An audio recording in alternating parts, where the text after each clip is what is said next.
Ya var bırak, var bırak.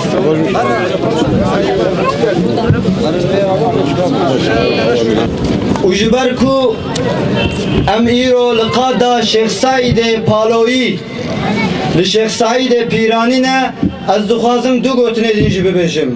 Ew jî ev in serokên me, şêxên me û malayên me tu carê paşvekê jî nekirine ji Şeyh Saîdê Pîranî ta Hafîdê Sileymanî li qaziyê Çuwarçıranî ta Nasnameya Kurdan Mele Mustafa'yê Barzanî ha ev roge.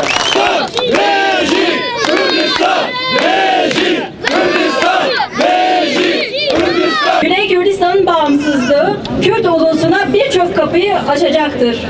Lakin Kürdistan'ın ana temel sorunu 4 parça toprağın birleşmesi ve bağımsızlığıdır. Kürt milleti de bütün milletler gibi kutsal ve tarihi topraklarında hükmetmeli ve kaderini kendisi tayin etmelidir. Bu da Kürt halkının en doğal hakkıdır. Yıllardır özgürlük mücadelesi veren Kürt halkı, bütün dünya milletleri gibi kendi tarihi ve onurlu topraklarında barış ve huzur içinde yaşamak istemiş. Ne var ki işgalci güçler, Kürt halkının bu insancıl ve barışçıl isteğini her daim zorbalıkla red ve inkar etmiştir.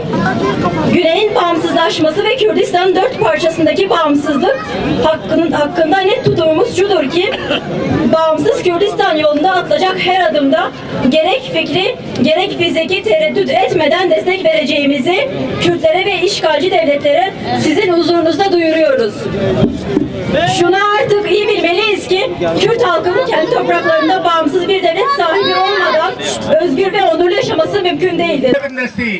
Em şer naxwazin, twazin azadî, em jê mirovin, twazin aşitî, bêjin serbestî, bêjin nişadî, bimrê bin destî, bimrê zor destî.